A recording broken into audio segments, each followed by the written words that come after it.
Hello, everybody. Thank you for having me back.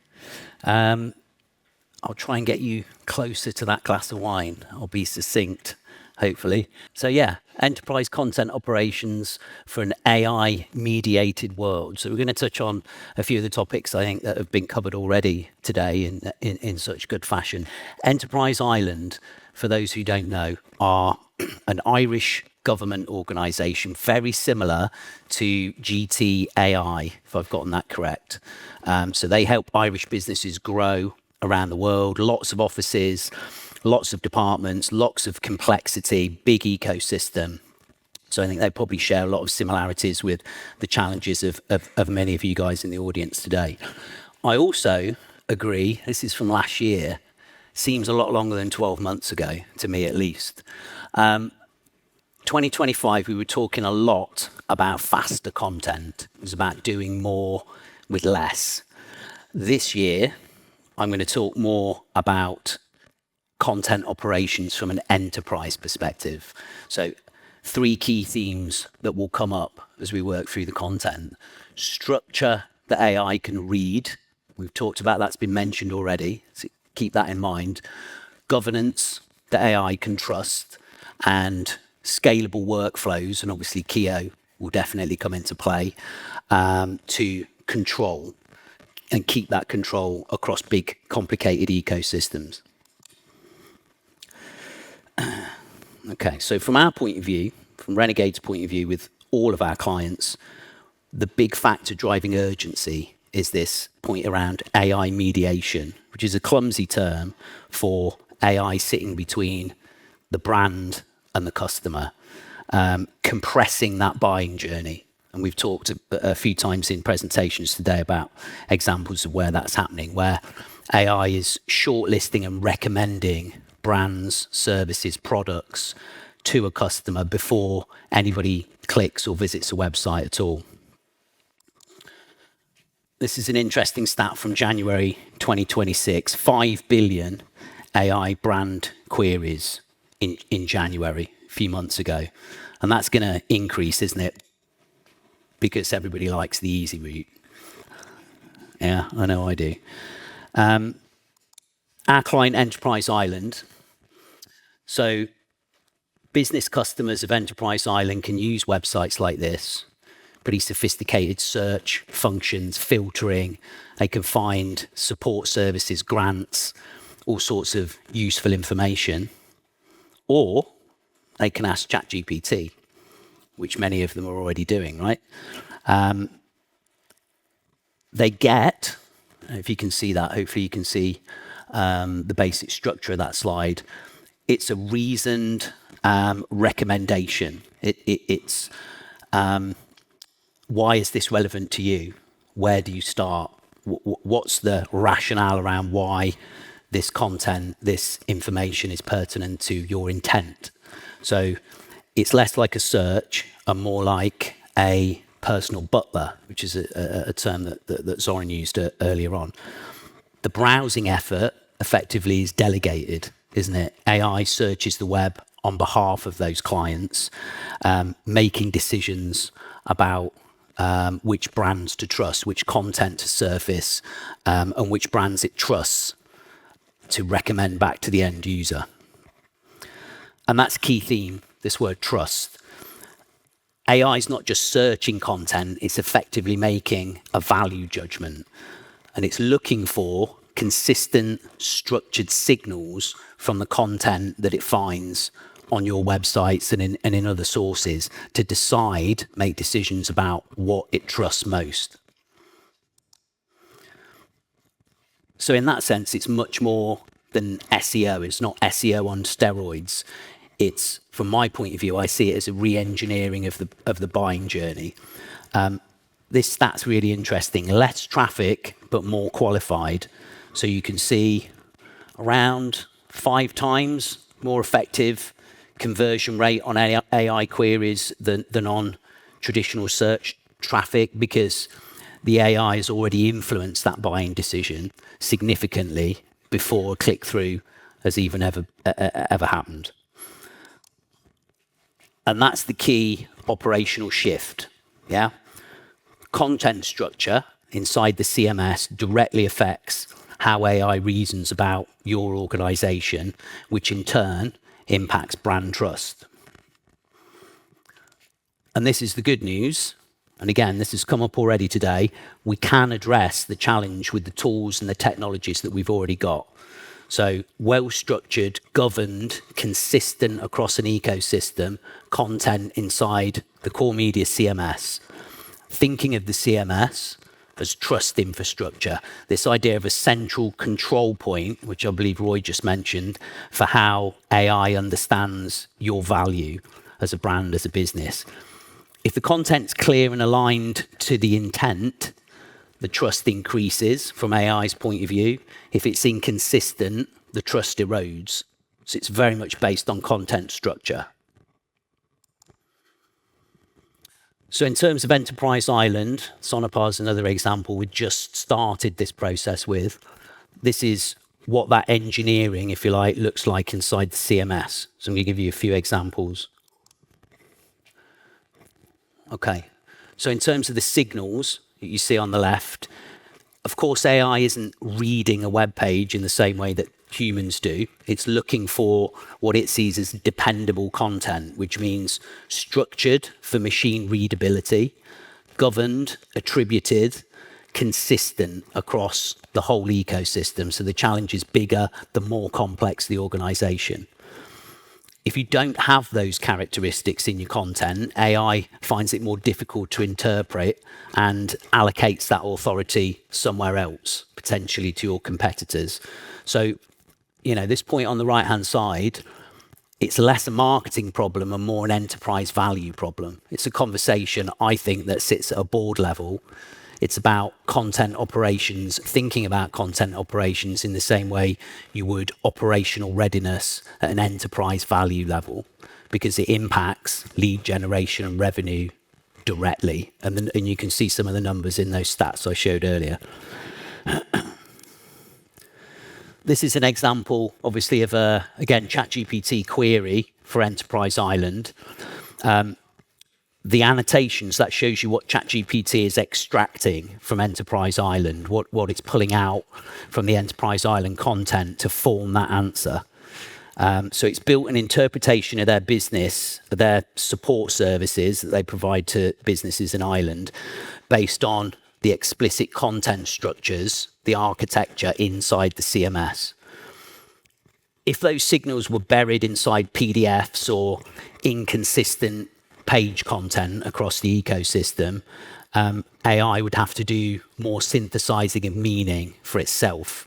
And that obviously leaves room for ambiguity, which you don't want, because that's a gap where misinterpretation can sit.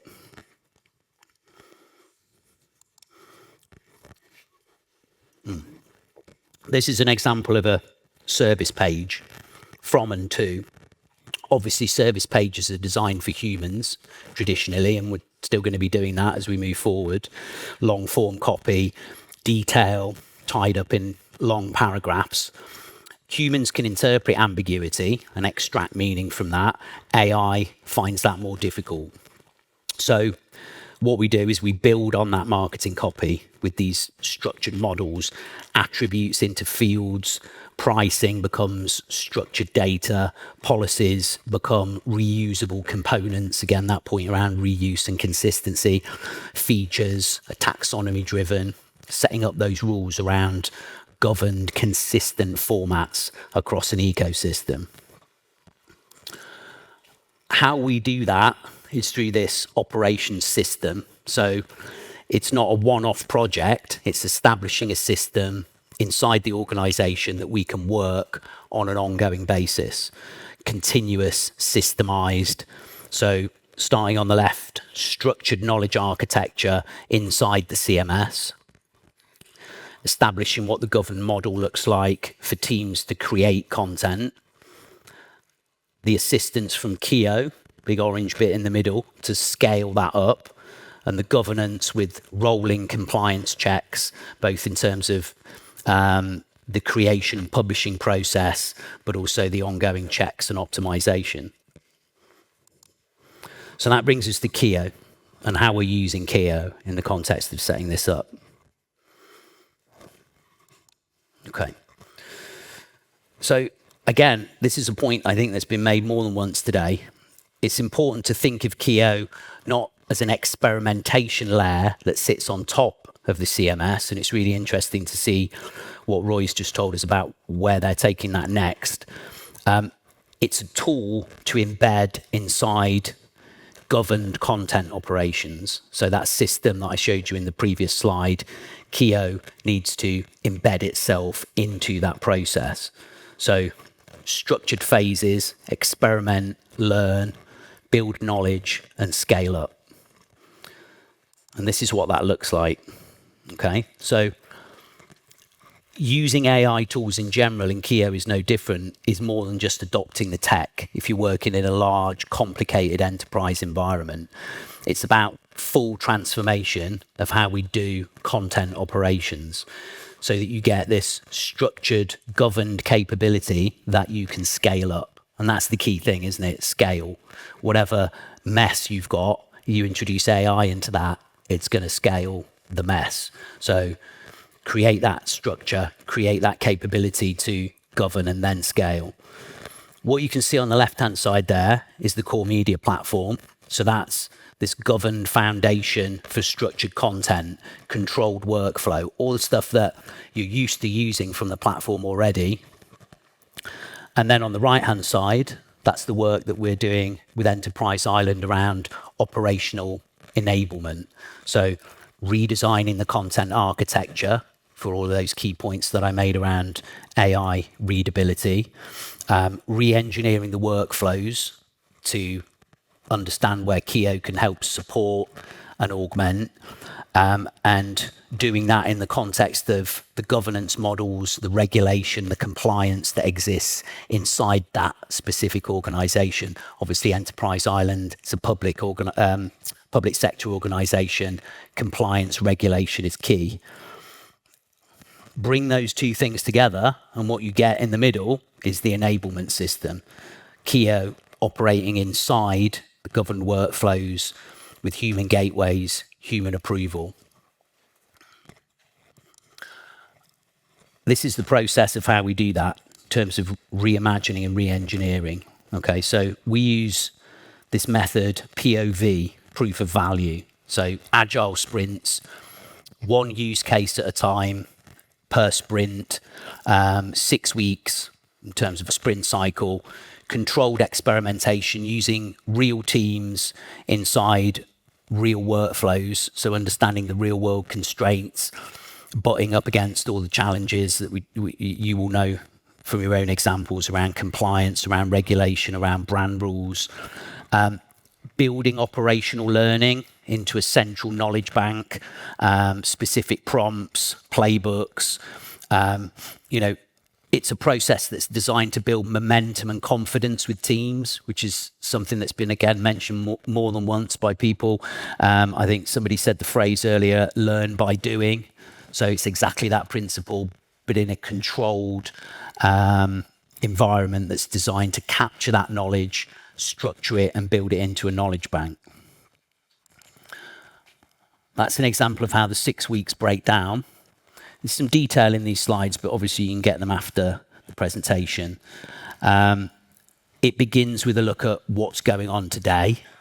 Where can we improve? Again, the best people to work with to identify where the key areas are the teams, the hands-on content editors, the people doing the work today, and then move into that hands-on period in the middle of redesign, working directly in the CMS to build the workflows, to look at the content structures, documenting what works, documenting what doesn't work, and iterating to improve across 2 phases broadly in terms of the 12-month plan. So 6-week sprints packaged up inside these 4 streams. So the top piece is a program level. Certainly for Enterprise Island, this is how it works. So structural foundations, defining the architecture, defining the rules around taxonomy, the governance rules, setting that structure up with the centralized teams at a program level, and then dropping down into individual business units, brands, and markets to look at how you scale again, what you've learned and what's been successful, to localize and allow that flexibility without losing control of the centralized structures that you've defined. I think we're sort of at the end. That's my final slide. That's a QR code that will take you to more information on these methods and processes. If you're interested in that, again, you can get this presentation afterwards. What I'm going to finish on, if the guys in the VT can come out of this presentation, I've got a video that shows KIO in action for Enterprise Island. There we go. So this is the methodology that I've just been talking about in action. So it's KIO operating inside an enterprise workflow.